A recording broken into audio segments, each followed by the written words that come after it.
हरे कृष्ण। श्रीमद् भगवत गीता यथारूप अध्याय 6 श्लोक नंबर 32।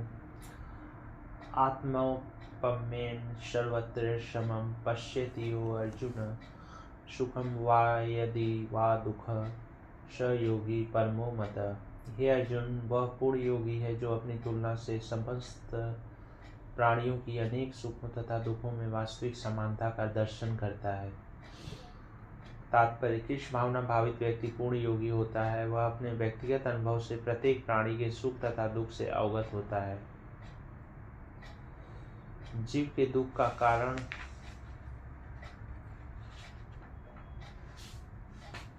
ईश्वर से अपने संबंध का विस्मरण होना है। सुख का कारण कृष्ण को मनुष्यों के समस्त कार्यों का परम भोक्ता,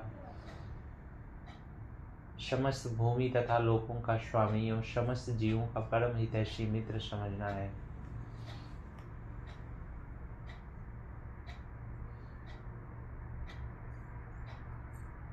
पूर्ण योगी यह जानता है कि भौतिक प्रकृति के गुणों से प्रभावित बद्ध जीव कृष्ण से अपने संबंध को भूल जाने के कारण 3 प्रकार के भौतिक तापों दुखों को भोगता है। और चूंकि कृष्ण भावना भावित व्यक्ति सुखी होता है, इसलिए वह कृष्ण ज्ञान को सर्वत्र वितरित कर देना चाहता है। अतः वह विश्व का सर्वश्रेष्ठ उपकारी और भगवान का प्रियतम सेवक है। न च तस्मान् मनुष्येषु कश्चिन्मे प्रिय कीर्तम।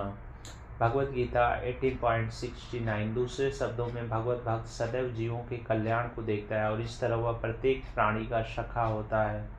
वह सर्वश्रेष्ठ योगी है क्योंकि वह स्वांत सुखाय सिद्धि नहीं चाहता, अपितु अन्यों के लिए भी चाहता है। वह अपने मित्र जीवों से देश नहीं करता। यही है वह अंतर जो एक भगवत भक्त तथा आत्मोन्नति में ही रुचि रखने वाले योगी में होता है। जो योगी पूर्ण रूप से ध्यान धरने के लिए एकांत स्थान में चला जाता है, वह उतना पूर्ण नहीं होता जितना कि वह भक्त जो प्रत्येक व्यक्ति को कृष्ण भावना भावित बनाने का प्रयास करता रहता है। अर्जुन उवाच: योऽयं योगस्त्वया प्रोक्त साम्येन मधुसूदन ईर्ष्यायाः न पश्यामि चंचलत्वात् स्थितं स्थिराम्। अर्जुन ने कहा, हे मधुसूदन, आपने जिस योग पद्धति का संक्षेप में वर्णन किया वह मेरे लिए अव्यवहारिक तथा असहनीय है, क्योंकि मन चंचल तथा अस्थिर है। तात्पर्य: भगवान कृष्ण ने अर्जुन के लिए सूचोदेश्य से लेकर योगी परमो मतः तक जिस योग पद्धति का वर्णन किया उसे अर्जुन अपने असमर्थता के कारण अस्वीकार कर रहा है। इस कलयुग में सामान्य व्यक्ति के लिए यह संभव नहीं है कि वह अपना घर छोड़कर किसी पर्वत या जंगल के एकांत स्थान में जाकर योगाभ्यास करे। आधुनिक युग की विशेषता है कि अल्पकालिक जीवन के लिए घोर संघर्ष लोग सरल व्यवहारिक साधनों से भी आत्म साक्षात्कार के लिए उत्सुक या गंभीर नहीं है।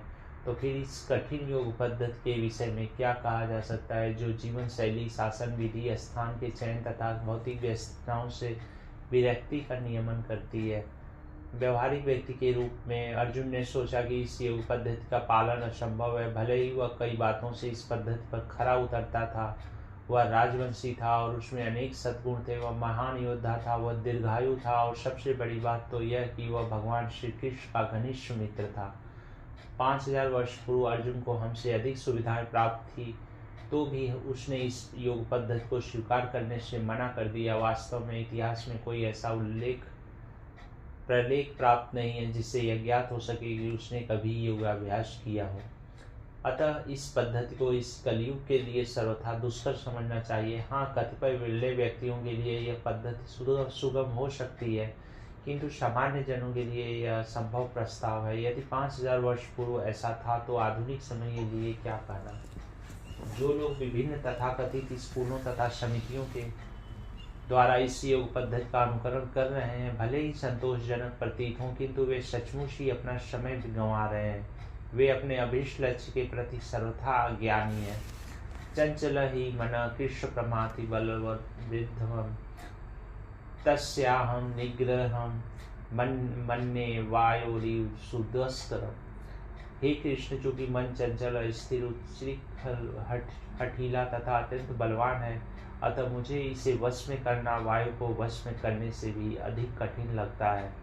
तात्पर्य, मन इतना बलवान तथा दुराग्राही है कि कभी कभी यह बुद्धि का उल्लंघन कर देता है, यद्यपि उसे बुद्धि के अधीन माना जाता है।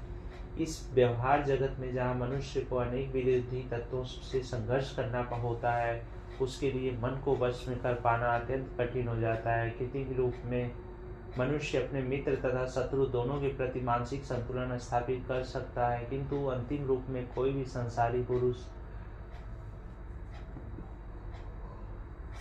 ऐसा नहीं कर पाता,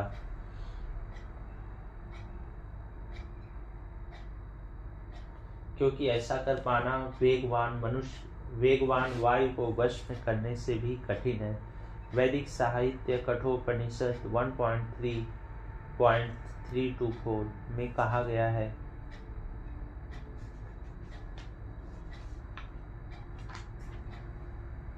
आत्मानं रथिनं विद्धि शरीरं रथमेव च, बुद्धि तु सारथी विद्धि मन प्रग्रहमेव च। इंद्रियाणि हयानाहु विषयास्तेषु गोचरान्, आत्मेन्द्रिय मनोयुक्तम भोक्तेत्याहु मनीषिण। प्रत्येक व्यक्ति इस भौतिक शरीर रूपी रथ पर आरूढ़ है और बुद्धि इसका सारथी है। मन लगाम है तथा इंद्रियां घोड़े हैं। इस प्रकार मन तथा इंद्रियों की संगत से यह आत्मा सुख तथा दुख का भोक्ता है।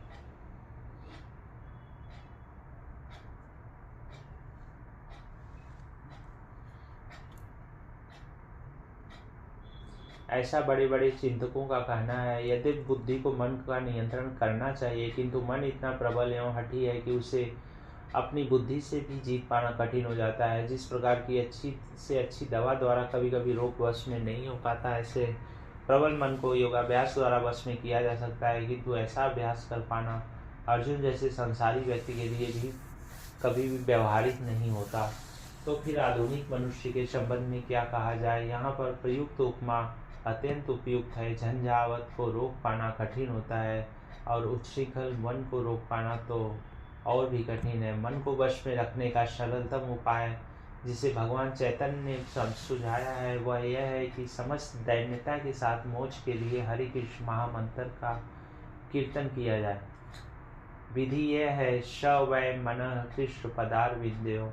मनुष्य को चाहिए कि वह अपने मन को पूर्णतया कृष्ण में लगाए, तभी मन को विचलित करने के लिए अन्य व्यवस्थाएं शेष नहीं रह जाएंगी। श्री भगवान उवाच, असंशयम महाबाहो मनोदुर्निग्रहं चलम, अभ्यासेन तु कौन्तेय वैराग्येण च गृह्यते।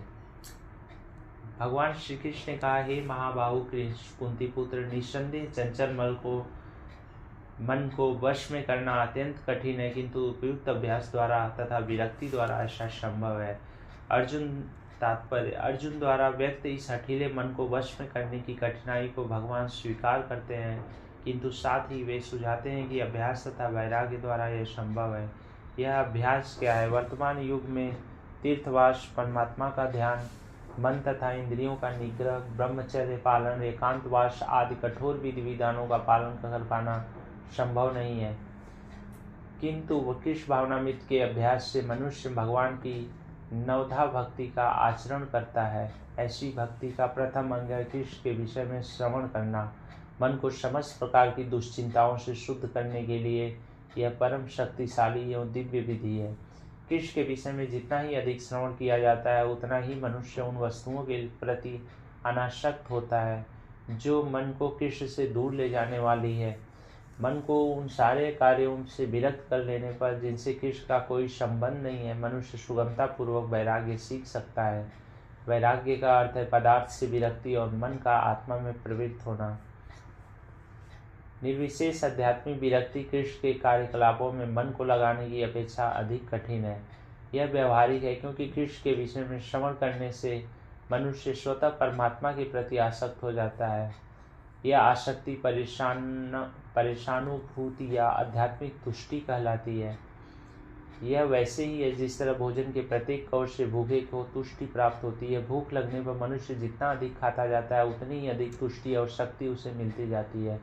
उसी प्रकार भक्ति संपन्न करने से दिव्य तुष्टि की अनुभूति होती है। क्योंकि मन भौतिक वस्तुओं से विरक्त हो जाता है। यह कुछ वैसा ही है जैसे कुशल उपचार तथा सुपथ्य द्वारा रोग का इलाज।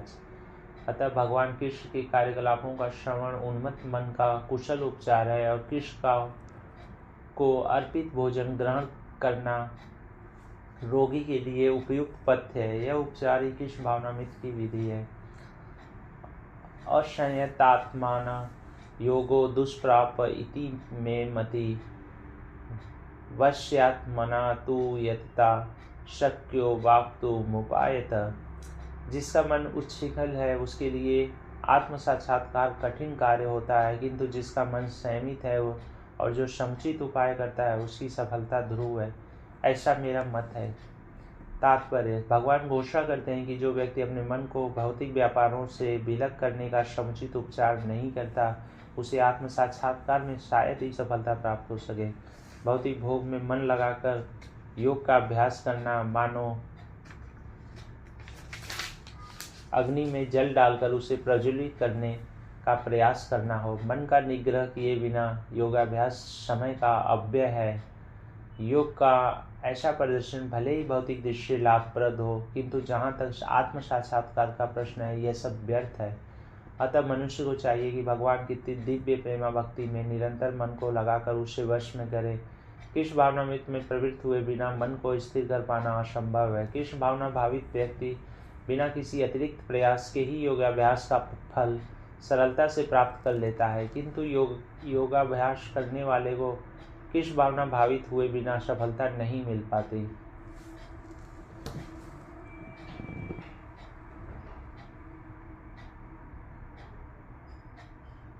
अर्जुन उवाच: अयति श्राद्धे पेतो योग चलित मानस अप्राप्य योग संसिद्धि का गति कृष्ण गच्छित। अर्जुन ने कहा, हे कृष्ण, उस असफल योगी की गति क्या है जो प्रारंभ में श्रद्धापूर्वक आत्म साक्षात्कार की विधि ग्रहण करता है, किंतु बाद में भौतिकता के कारण उससे विचलित हो जाता है और योग सिद्धि को प्राप्त नहीं कर पाता। तात्पर्य: भगवत गीता में आत्म साक्षात्कार या योग मार्ग का वर्णन है। आत्म साक्षात्कार का मूलभूत नियम यह है कि जीवात्मा यह भौतिक शरीर नहीं है, अपितु इससे भिन्न है और इसका सुख शाश्वत जीवन आनंद तथा ज्ञान में निहित है। ये शरीर तथा मन दोनों से परे है। आत्म साक्षात्कार की खोज ज्ञान द्वारा की जाती है। इसके लिए अष्टांग विधि या भक्ति योग का अभ्यास करना होता है।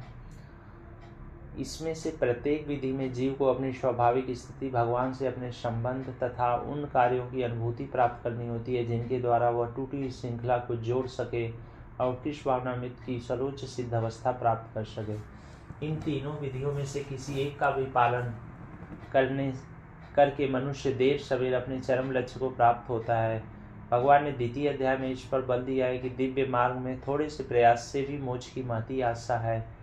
इन तीनों में से इस युग के लिए भक्ति योग विशेष रूप से उपयुक्त है, क्योंकि इस साक्षात्कार की यह श्रेष्ठतम प्रत्यक्ष विधि है। अतः अर्जुन पुनः आश्वस्त होने की दृष्टि से भगवान कृष्ण अपने पूर्व कथन की पुष्टि करने को कहता है। भले ही कोई आत्म साक्षात्कार के मार्ग को निष्ठापूर्वक क्यों नहीं स्वीकार करे, किंतु ज्ञान की अनुशीलन विधि तथा अष्टांग योग का अभ्यास इस युग के लिए सामान्यतः बहुत कठिन है। अतः निरंतर प्रयास करने पर भी मनुष्य अनेक कारणों से असफल हो सकता है। पहला कारण तो यह हो सकता है कि मनुष्य इस विधि का पालन करने में पर्याप्त सतर्क न रह पाए। दिव्य मार्ग का अनुसरण बहुत कुछ माया के ऊपर धावा बोलना जैसा है।